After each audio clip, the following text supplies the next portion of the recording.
The morning sun peeked through the tall windows of Westbrook Academy, casting long golden rectangles across the polished hallway floor.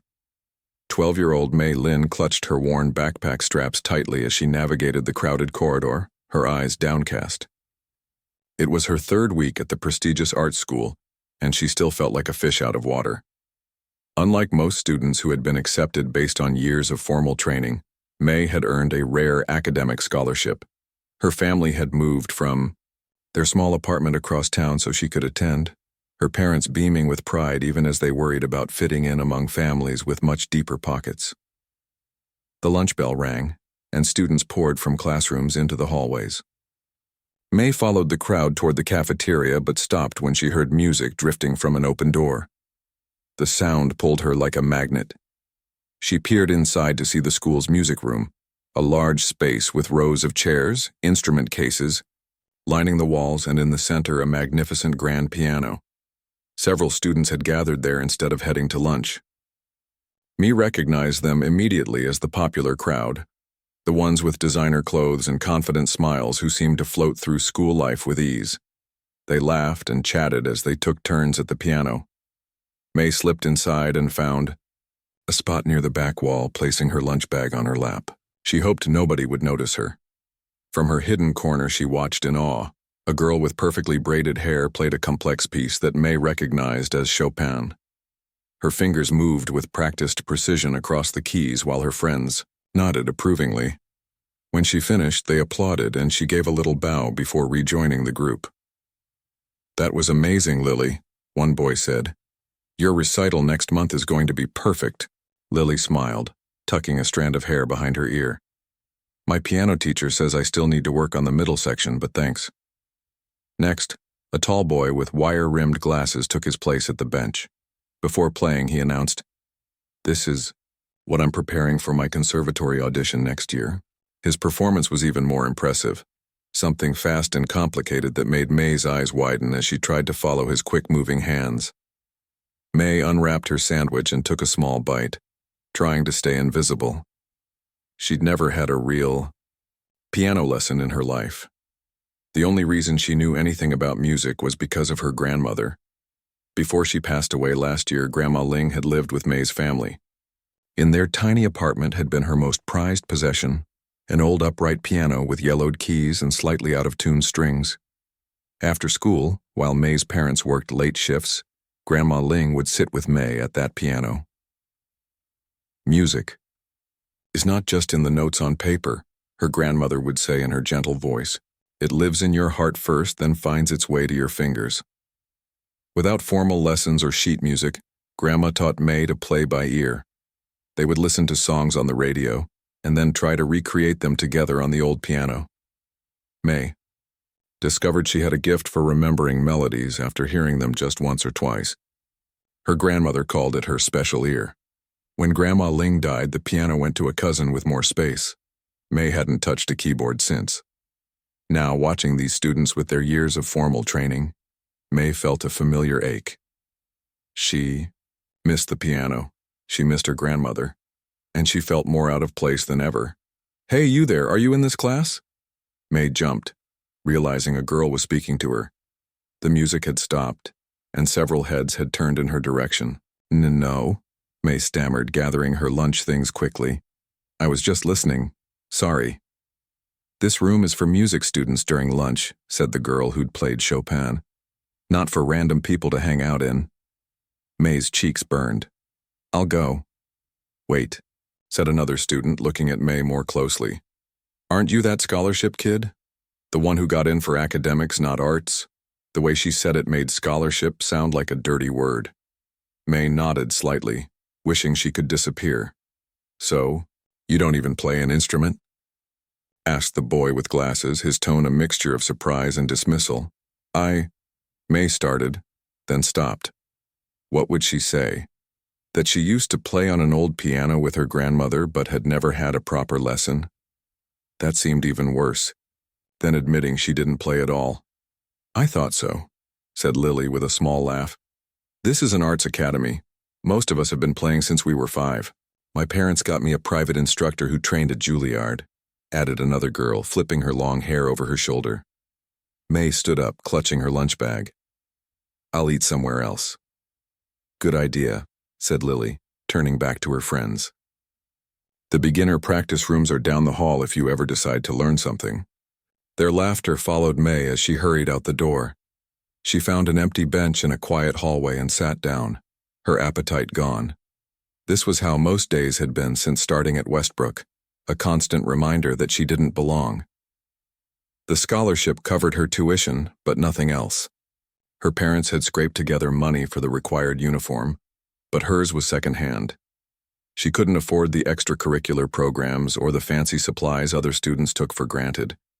Even her backpack, a birthday gift from 2 years, ago, looked childish compared to the sleek bags her classmates carried. May finished her lunch alone, then wandered the halls until she found the library. It became her new hideout for the rest of lunch period.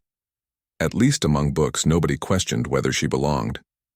As the weeks passed, May excelled in her academic classes, but felt increasingly isolated. Her science teacher, Mrs. Chen, noticed her eating lunch alone in the classroom one day. "You're new here, right?" Mrs. Chen asked, arranging papers on her desk. "How are you settling in?" May shrugged. "Fine, I guess." Mrs. Chen studied her for a moment. "You know, I was a scholarship student once too. It's not always easy being the new face." "It's not just being new," May admitted quietly. "Everyone here is so talented.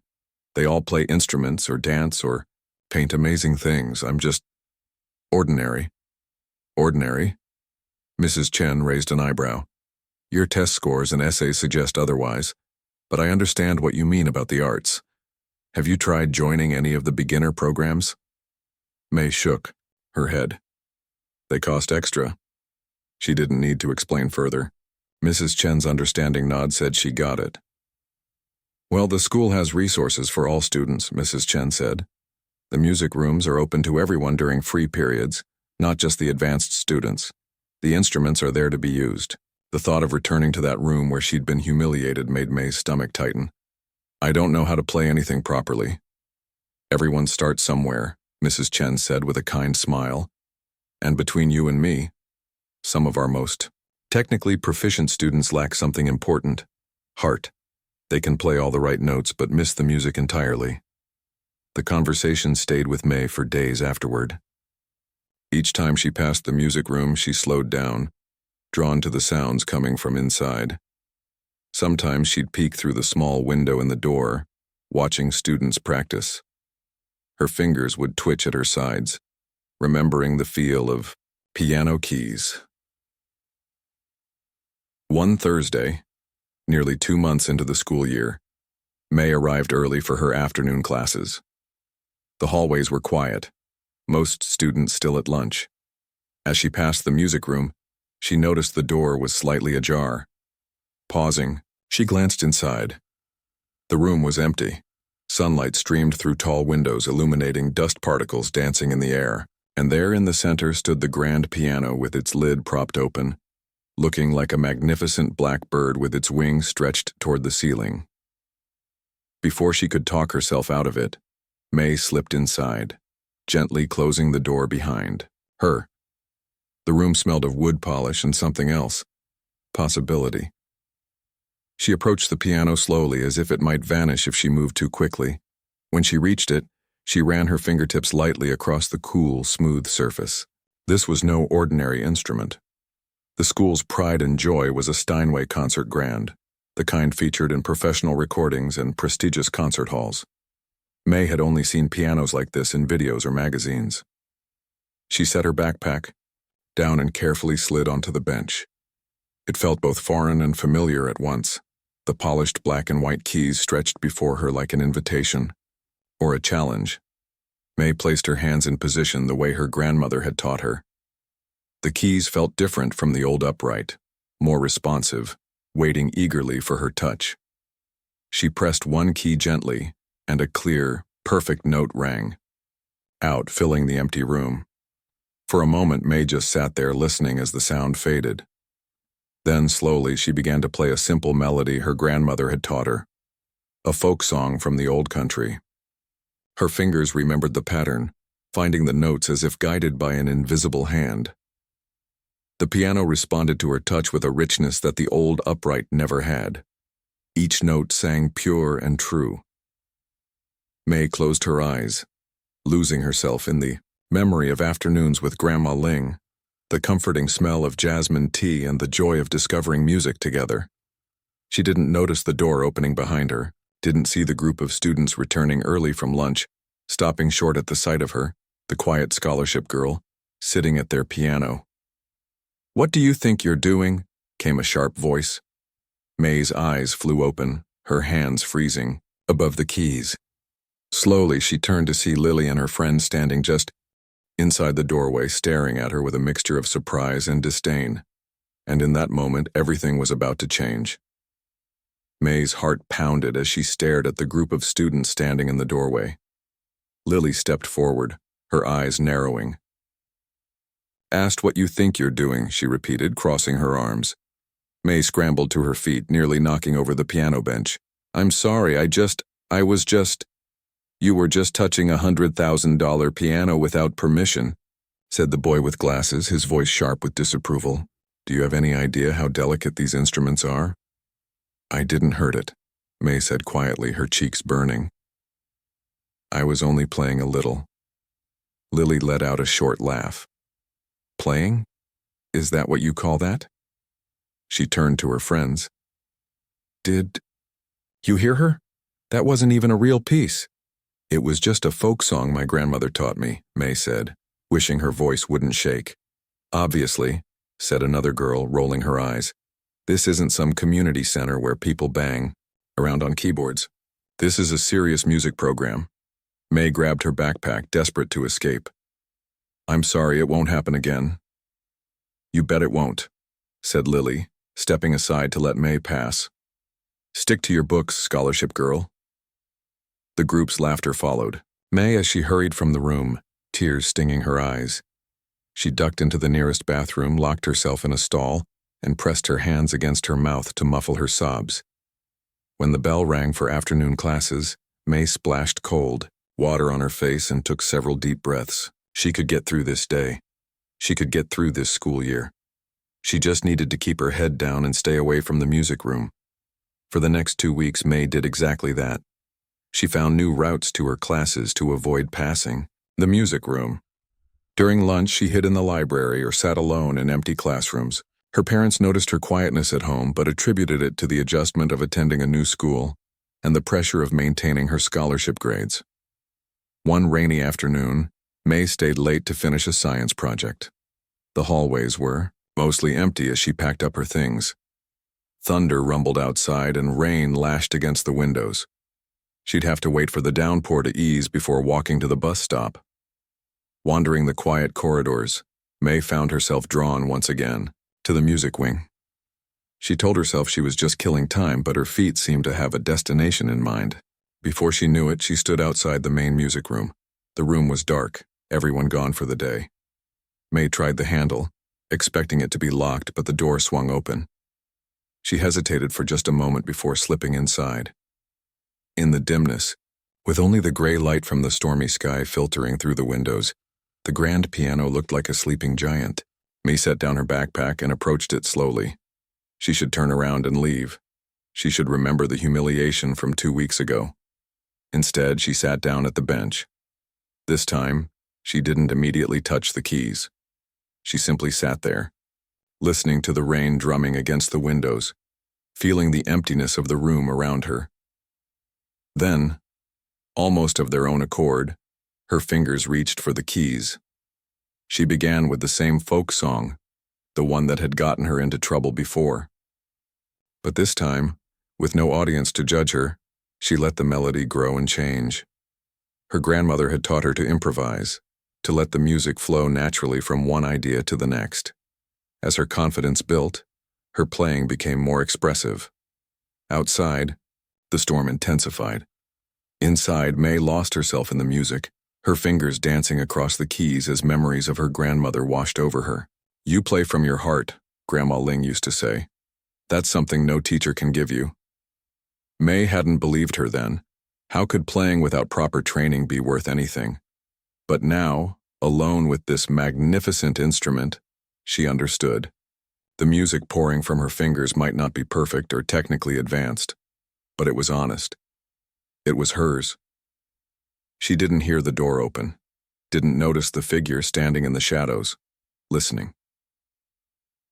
When May finally stopped playing, the silence seemed to ring in her ears. She sat still for a moment, a strange peace settling over her. Then a voice spoke from behind her. That was beautiful. May whirled around, nearly falling off the bench. A woman stood near the door, tall and straight-backed, with silver-streaked hair pulled into a neat bun. May recognized her immediately. Ms. Rivera, the head of the music department. Her heart sank. Now she was really in trouble. "I'm so sorry," May blurted out, standing quickly. "I know I shouldn't be in here. I was just waiting for the rain to stop," and Ms. Rivera held up a hand, cutting off May's rambling apology. "What's your name?" "May Lin," she answered, bracing herself for the scolding that would surely follow. To her surprise, Ms. Rivera smiled slightly. "Well, May Lin, do you make a habit of sneaking into music rooms to play when no one's watching?" May shook her head vigorously. "No, ma'am. Well, just twice, actually. Today and a couple weeks ago." "I see." Ms. Rivera moved closer, her footsteps echoing in the large room. "And where did you learn to play like that?" May looked down at her shoes. "My grandmother taught me, but not with real lessons or anything. She just showed me how to play by ear." "By ear?" Ms. Rivera raised an eyebrow. "That song you were playing, did you compose it yourself?" "Sort of," May admitted. "It started as a folk song my grandmother knew, but I was just adding to it, I guess." Ms. Rivera was quiet for a moment, studying May with an intensity that made her want to squirm. Finally, she said, "You have a gift, May Lin." May blinked in surprise. "I do?" "Natural talent. Musical intuition." Ms. Rivera gestured to the piano. "Many students come through here with years of formal training who can't play with half the expression you just showed."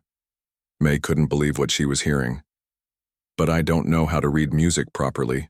I don't know the right techniques." "Technique can be taught," Ms. Rivera said. "What you have is much harder to develop." She paused, then asked, "Why aren't you enrolled in our music program?" May's shoulders slumped slightly. "I'm here on academic scholarship. My family can't afford the extra fees for music lessons." Understanding dawned in Ms. Rivera's eyes. "Ah, and have you mentioned you're playing to any of the music faculty before?" "No," May said, thinking of Lily and her friends. "Some of the music students heard me once, but they didn't think much of it." "Students," Ms. Rivera said with a slight eye roll, "are not always the best judges of talent. They're too busy comparing themselves to others." She moved to the piano and sat on the bench, patting the spot beside her. After a moment's hesitation, May joined her. "Play something else for me," Ms. Rivera said. "Anything you like." Nervously, May placed her hands on the keys. What should she play? Her mind raced through the melodies she knew. Finally, she settled on a song her grandmother had loved, a piece they'd heard on the radio and worked out together on the old upright. As she played, May forgot about Ms. Rivera beside her. Forgot about the intimidating surroundings of Westbrook Academy. There was only the music flowing from some deep place inside her. When she finished, Ms. Rivera was silent for a long moment. Then she said, "May Lin, I'd like to offer you a place in my advanced piano studies class." May stared at her in disbelief. "But I told you my family can't." "There are scholarships for exceptional talent," Ms. Rivera interrupted, "which you clearly have. We could work on your technique, teach you to read music properly. With your natural ability, you could catch up quickly." Hope flickered in May's chest, but she tried to suppress it. "The other students have been playing for years. I'd be so far behind." "Perhaps in some ways," Ms. Rivera agreed. "But in others, you're already ahead. Technical skills can be learned. Musicality like yours is a rare gift." The rain had stopped outside, and weak sunlight broke through the clouds, sending a shaft of light across the piano keys. "Think about it," Ms. Rivera said, standing up. "Talk to your parents. If you're interested, Come see me tomorrow morning, before classes. May nodded, still stunned by the offer. Thank you, Ms. Rivera. As May gathered her things to leave, Ms. Rivera added, And May? No more sneaking into the music room. From now on, you have permission to be here. That evening, May could barely contain her excitement as she told her parents about Ms. Rivera's offer. A music scholarship? Her mother repeated, looking up from the dinner dishes with wide eyes. But you've never had lessons. That's what makes it special, Mom, May explained. Ms. Rivera says I have natural talent.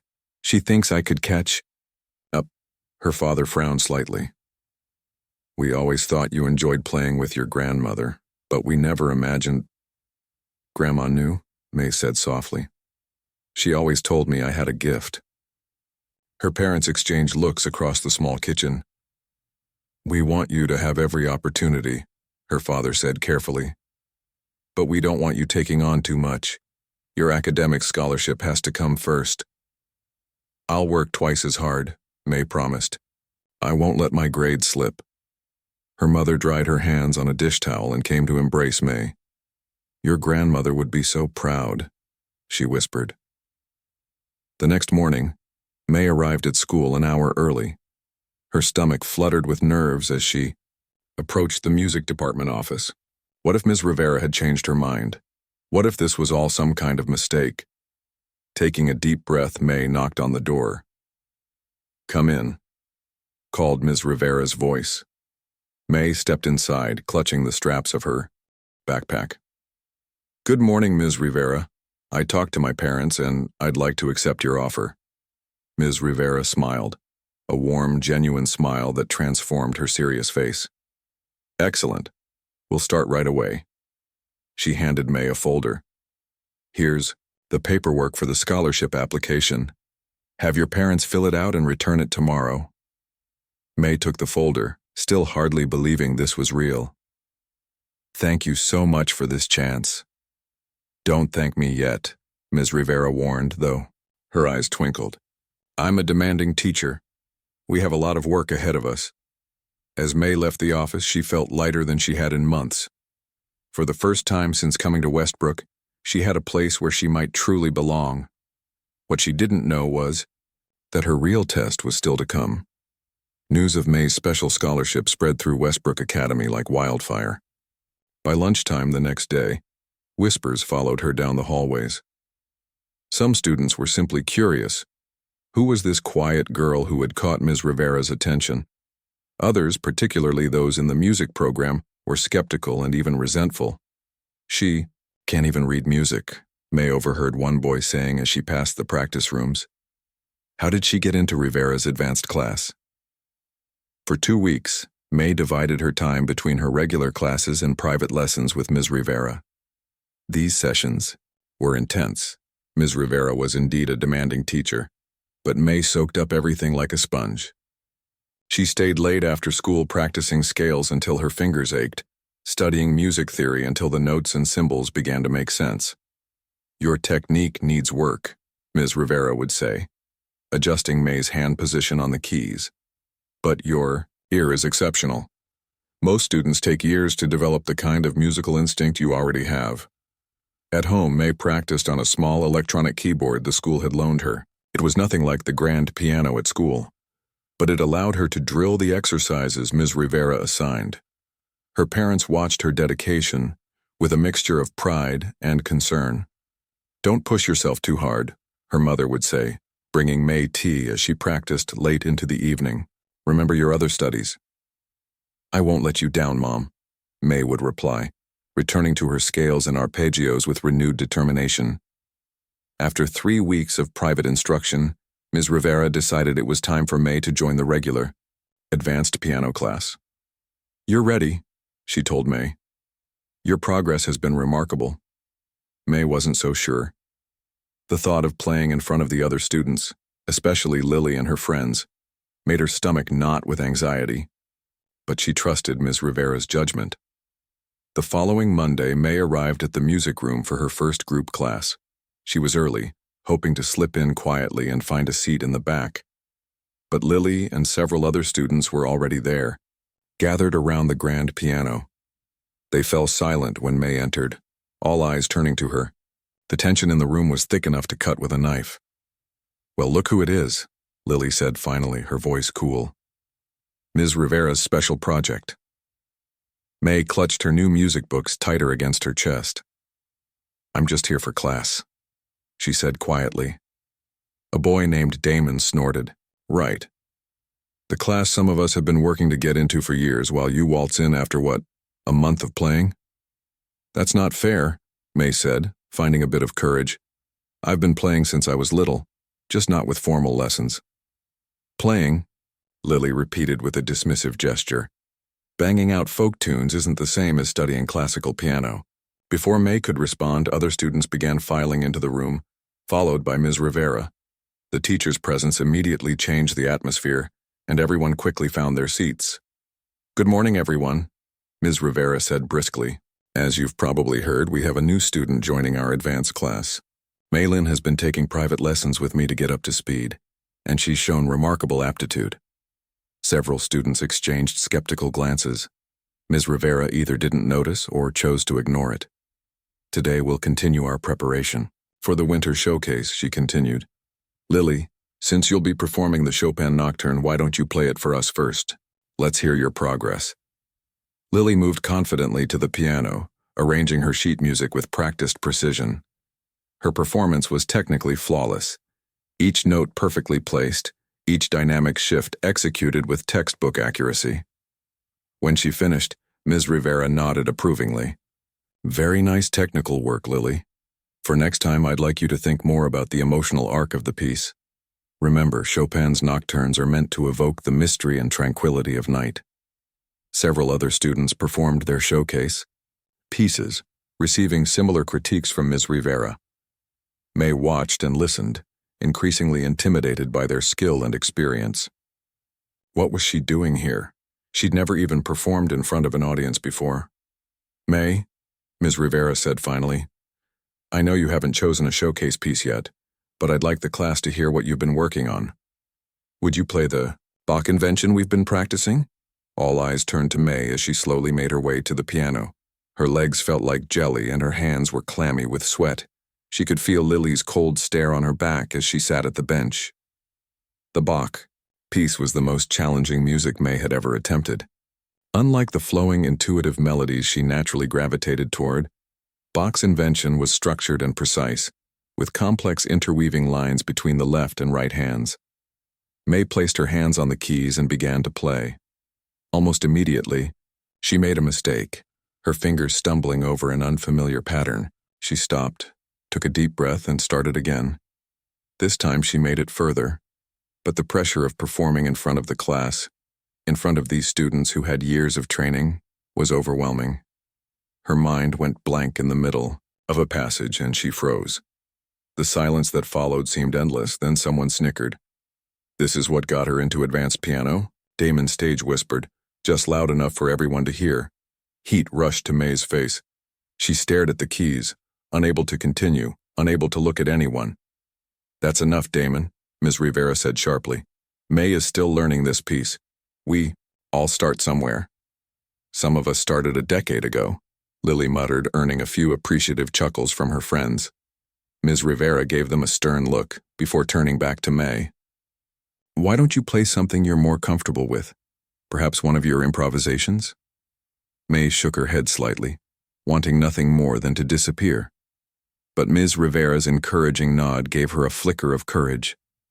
"Okay," she whispered. Closing, her eyes, May tried to block out the watching students and their judgment. She thought of her grandmother, of the hours they'd spent at the old upright piano, of the joy they'd found in music. She began to play one of the folk melodies her grandmother had taught her, simple at first, then gradually adding her own embellishments. Her embarrassment faded as the music took over, and her fingers moved with increasing confidence across the keys. When she finished, she opened her eyes to find the class watching her with mixed expressions, some thoughtful, some still skeptical. Ms. Rivera was smiling slightly. "Thank you, May," she said. "That's the kind of musical instinct I was telling you all about." Before anyone could respond, the bell rang, signaling the end of class. Students gathered their things and began filing. Out. May, could you stay for a moment? Ms. Rivera asked as the others left. Lily paused at the door, glancing back at May with an unreadable expression before leaving with her friends. When they were alone, Ms. Rivera sat beside May on the piano bench.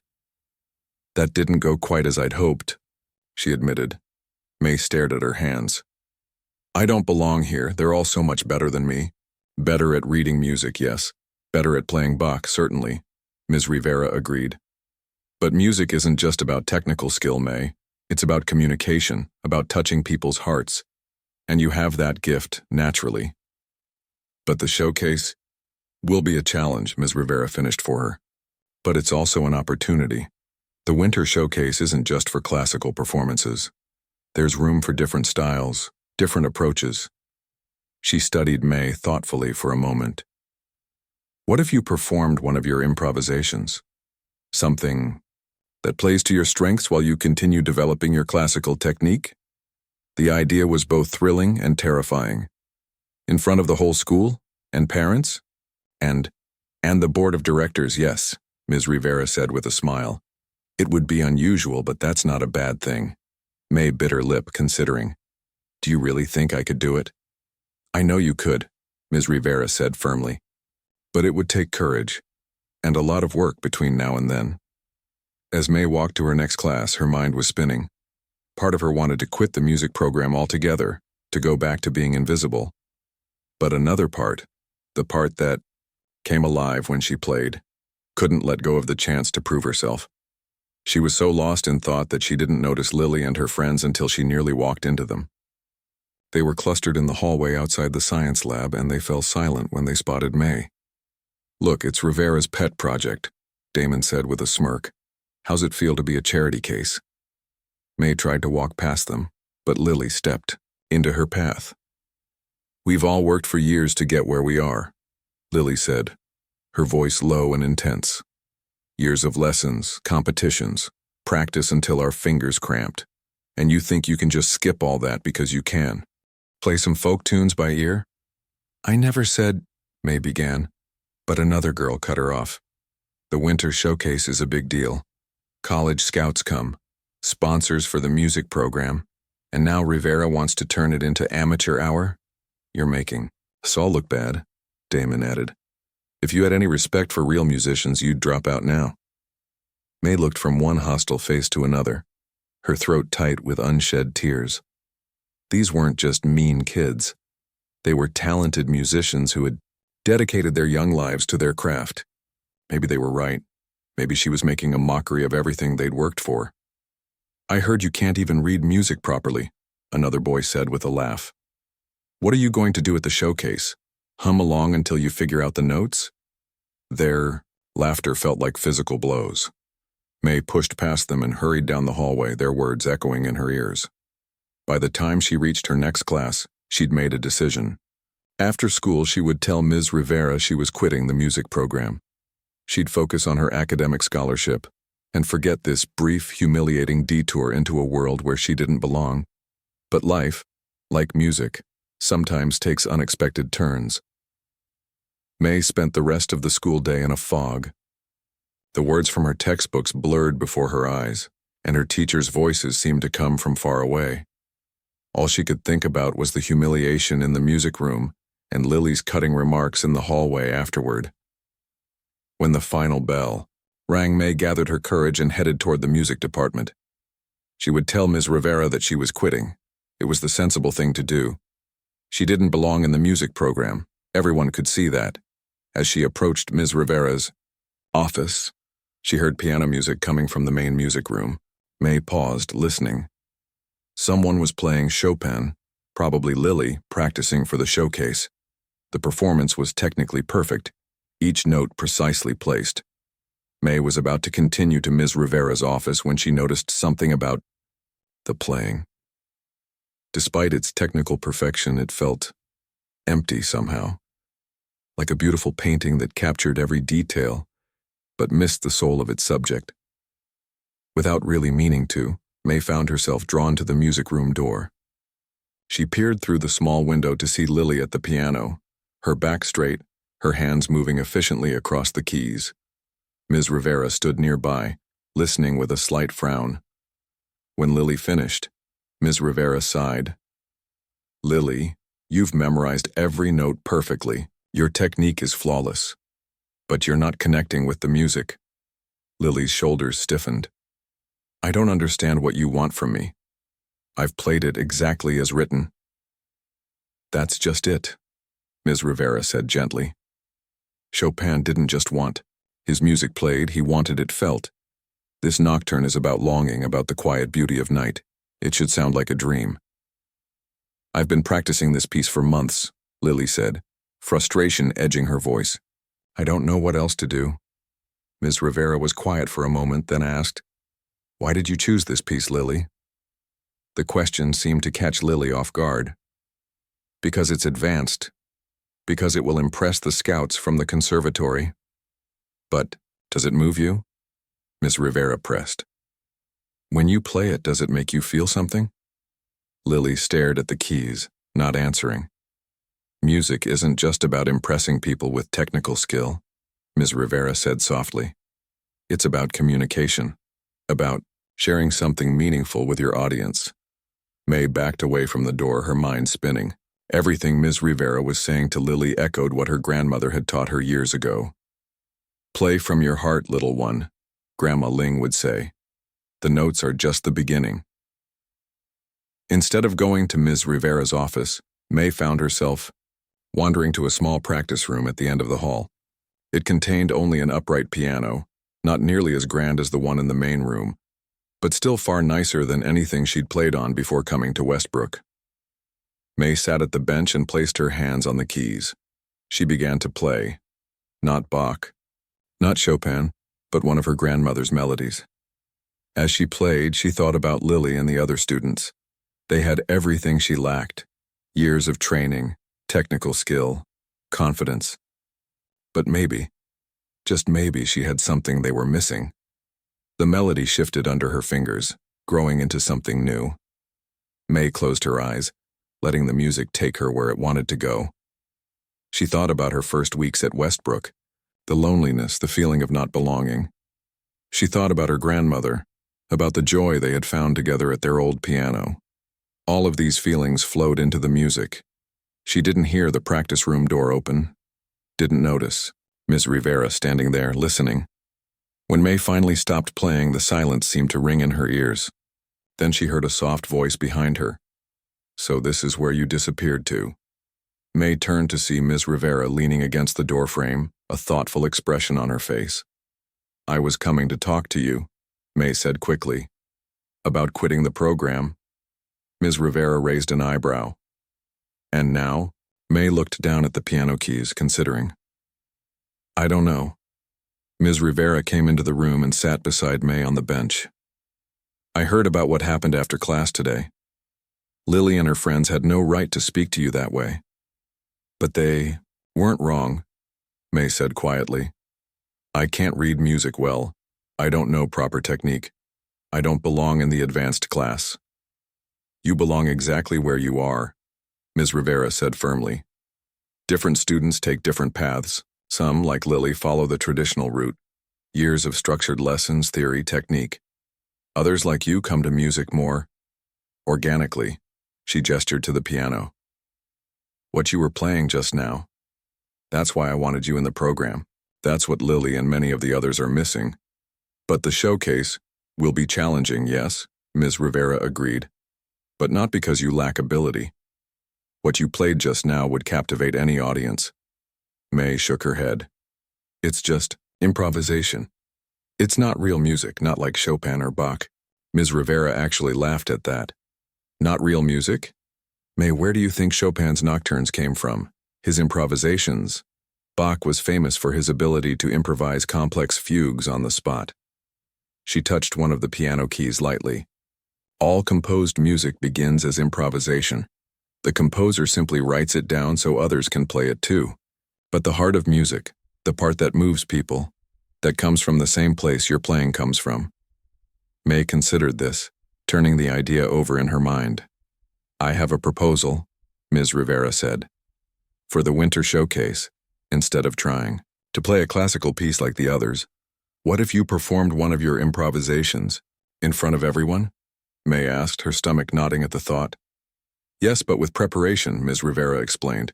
You would develop your improvisation, refine it, perhaps even write it down eventually. But it would be your music playing to your strengths.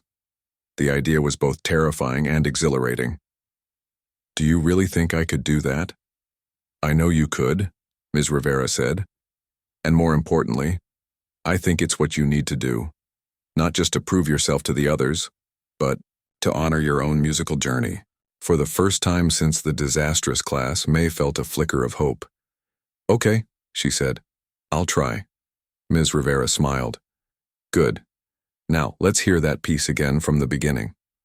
Over the next 3 weeks, May worked harder than she ever had before. Each day after school, she spent hours with Ms. Rivera, developing her improvisation into a structured piece. She learned to analyze what she was playing by instinct, to understand the theory behind the music that flowed so naturally from her fingers. In regular classes, the other students largely ignored her. Lily and her friends continued to whisper when May entered the room, but she found it bothered her less and less. She was too focused on her music to care about their judgment. At home, her parents noticed the change in her. You seem different, her mother said one evening as May practiced on her loaned keyboard. More confident. May considered this.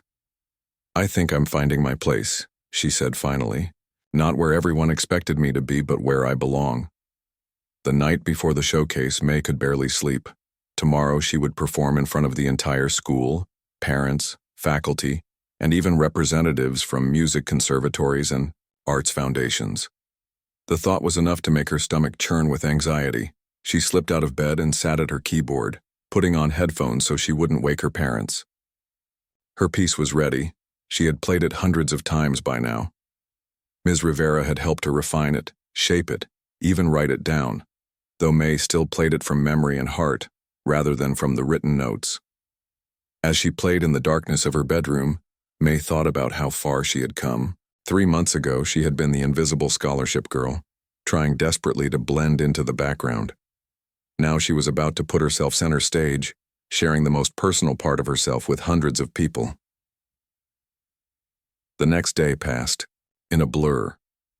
Classes were shortened to allow time for showcase preparations. Backstage in the school auditorium, students tuned instruments, practiced difficult passages, and paced nervously. May sat quietly in a corner, eyes closed, playing her piece in her mind. Nervous? A voice asked. May looked up to see a girl from her regular classes, Zoe, who played violin in the orchestra. Terrified, May admitted. Zoe smiled sympathetically. Everyone is, even if they pretend not to be. I heard you're playing your own composition? Sort of, May said. It's an improvisation that I developed with Ms. Rivera's help. That's pretty cool, Zoe said. Brave, too. Before May could respond, a stagehand called Zoe's name for her performance. Good luck out there, Zoe said, hurrying away. May watched the backstage monitor as student after student performed, violinists, cellists, a brass quintet. Then it was Lily's turn. Her Chopin nocturne was flawless, earning enthusiastic applause. As she returned backstage, her eyes met May's briefly. To May's surprise, Lily gave her a small, almost imperceptible nod before rejoining her friends. May, Lynn, you're up next, the stagehand called. Heart-pounding, May made her way to the stage. The bright lights momentarily blinded her, and the audience was just a dark mass beyond the stage. She sat at the grand piano, adjusted the bench, and took a deep breath. In that moment of silence, doubt crashed over her. What was she doing here? These people had come to hear skilled performances of beautiful classical music, not her strange improvisation. Her hands trembled above the keys. Then, in her mind, she heard her grandmother's voice. Play from your heart, little one. May closed her eyes and began to play. The piece started simply, with the folk melody her grandmother had taught her. But then it grew, evolving into something uniquely her own. She poured everything into the music, her grandmother's memory, her struggles at Westbrook, the joy she had found in creating something beautiful. As she played, the world around her faded away. There was no audience, no judges, no peers watching critically. There was only the music flowing from some deep place inside her out into the world. When the final notes faded away, May opened her eyes, returning to reality. For a moment, there was complete silence. Had she failed? Had her music fallen flat? Then the applause began, scattered at first, then building to a thunderous roar. Through the stage lights, May could see people standing, a standing ovations. She made her way backstage on shaky legs. Ms. Rivera was waiting, her eyes shining with pride. "That," she said, embracing May tightly, "is what music is all about." And May knew that whatever happened next, she had found her voice at last. The day after the showcase, May walked into school feeling like she was floating. People she had never spoken to smiled and greeted her in the hallways. Teachers who had barely noticed her before stopped to congratulate her on her performance. "Your piece was beautiful," her science teacher said warmly. "I had no idea you were so talented." Even more surprising were the reactions from the music students. Most nodded respectfully when they passed her. A few even approached to ask questions about her composition process. "Did you really create that whole piece by ear?" asked Zoe, the violinist who had wished her luck backstage. "It sounded so complete." May nodded, still a bit overwhelmed by all the attention. "It started with a folk song my grandmother taught me, but it grew into something else." "That's amazing," Zoe said, genuine admiration in her voice. "I've been playing violin for 9 years, but I wouldn't know where to begin creating my own music." As May headed to her first class, she spotted Lily and her friends huddled by the lockers. Her stomach tightened instinctively, but she kept walking, head held high. She was done hiding. To her surprise, Lily broke away from the group and approached her. "Hey," Lily said, sounding uncharacteristically uncertain. "Can we talk for a minute?" May nodded cautiously, and they stepped aside from the flow of students in the hallway. Lily took a deep breath. "Your performance yesterday was really good." "Thank you," May said, waiting for the catch, the hidden barb. "I mean it," Lily continued, looking uncomfortable but determined. "What you played, it was different from anything I've ever heard. And the way everyone responded to it." She trailed off, seeming to struggle with what she wanted to say. Finally, she blurted out, "How do you do it?" "Do what?" May asked, genuinely confused. "Connect with the audience like that," Lily said. "Make them feel something.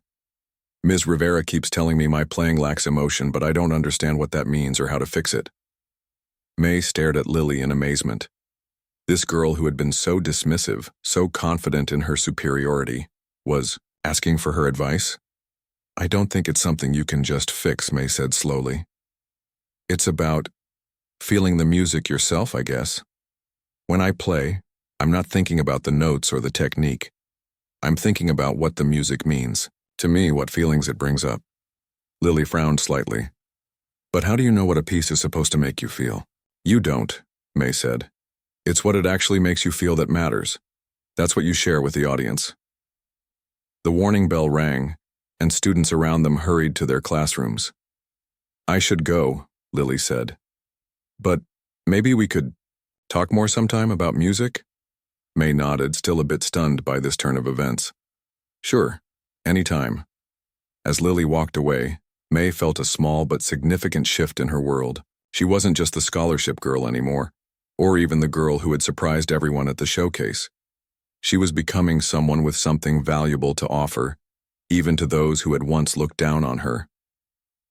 After school, Ms. Rivera called May to her office. When May arrived, she found not just her teacher but also a distinguished-looking older man in a crisp suit. "May, this is Dr. Howard Chen from the Pacific Arts Foundation," Ms. Rivera said, her eyes sparkling with excitement. "He was at the showcase last night and asked specifically to meet you." Dr. Chen stood and shook May's hand warmly. "Your performance was extraordinary, young lady. In 40 years of supporting music education, I've rarely heard such natural talent." May blushed, unused to such praise. "Thank you, sir. Dr. Chen is here to discuss an opportunity with you," Ms. Rivera explained, gesturing for May to sit. "The foundation he represents provides special grants to exceptional young musicians. We're particularly interested in students with unique voices," Dr. Chen added, "those who bring something fresh to the musical conversation. Your improvisation last night was precisely that, something fresh and authentic." May's heart began to race. "What kind of opportunity?" "The Pacific Arts Foundation would like to offer you a full scholarship for your remaining years at Westbrook," Dr. Chen said. "This would cover all music-related expenses, private lessons, master classes, even a stipend for a proper piano at home." May's breath caught in her throat. "A proper piano at home? No more worrying about program fees or equipment costs?" "Additionally," Dr. Chen continued, "we sponsor a summer program at the Coastal Music Institute. The program brings together talented young musicians from across the country for 6 weeks of intensive training and collaboration. We would like to offer you a place this coming summer." "This is an incredible opportunity, May," Ms. Rivera said softly. "The Coastal Institute program is highly selective. Many of their participants go on to major conservatories and professional careers." May's mind was spinning.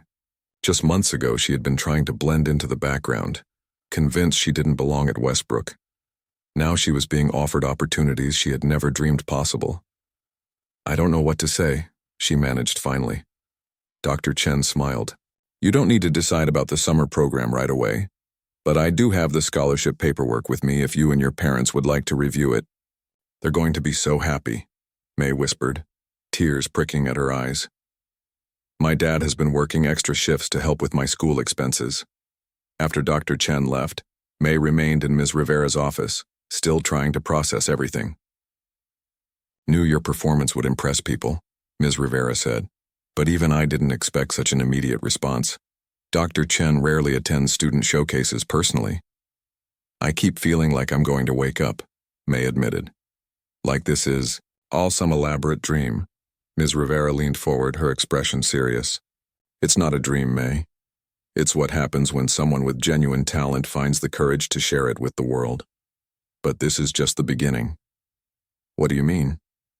"This scholarship, the summer program, these are wonderful opportunities. But they also come with expectations and challenges. The path you've chosen isn't an easy one." May nodded slowly. "I know. I'll have to work twice as hard to catch up on all the technical skills and theory that the others already have."